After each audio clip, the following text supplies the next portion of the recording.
ব্রাহ্মণবাড়িয়ায় কোরবানির পশুর চামড়ার ন্যায্য মূল্য না পেয়ে ক্ষোভে সড়কে চামড়া ফেলে চলে গেছেন মৌসুমী ব্যবসায়ীরা। সর্বশেষ পরিস্থিতি নিয়ে ব্রাহ্মণবাড়িয়া থেকে সরাসরি যুক্ত হচ্ছেন আমাদের সহকর্মী আব্দুল্লাহ আল মাহমুদ।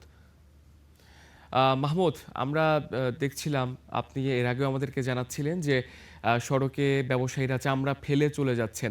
আসলে এই ক্ষোভটা কেন দেখা দিল, কেন এই চামড়া সংগ্রহটা ঠিকভাবে সম্পন্ন হলো না, এই বিষয়ে একটু বিস্তারিত জানাবেন আমাদের।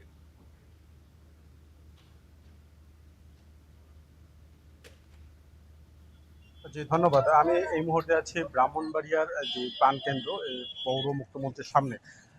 এই মা সড়কের চতুর্দিকে কিন্তু চামড়ার স্তূপ পড়ে আছে। আমরা যেটি লক্ষ্য করেছি গতকাল ঈদুল আজহার কুরবানির পর থেকেই কিন্তু মৌসুমি ব্যবসায়ী যারা রয়েছেন তারা কিন্তু বিভিন্ন পর্যায় থেকে বিভিন্ন দরে ১০০-১৫০ টাকা থেকে শুরু করে বিভিন্ন দরে তারা বিভিন্ন পর্যায় থেকে চামড়া সংগ্রহ করেছেন। কিন্তু সে সকল চামড়া কিন্তু তারা বিক্রি করতে পারছেন না।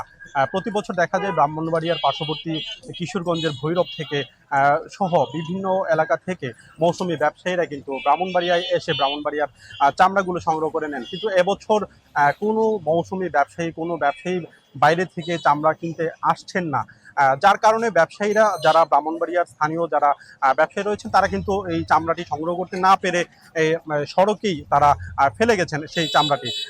যার ফলে কিন্তু এই ব্রাহ্মণবাড়িয়ার এই যে সড়কগুলোতে যারা চলাচল করেন সাধারণ মানুষ যারা তারা কিন্তু বেশ দুর্ভোগে রয়েছেন এবং দুর্গন্ধ এবং বিভিন্ন রকমের অপরিষ্কার অপরিচ্ছন্ন পরিবেশের কারণে কিন্তু তারা বেশ দুর্ভোগ পোহাচ্ছেন। এবং আমরা পৌরসভার যারা দায়িত্বে রয়েছেন তাদের সাথে যোগাযোগের চেষ্টা করেছি, আমরা জেলা প্রশাসনের সাথে যোগাযোগের চেষ্টা করেছি।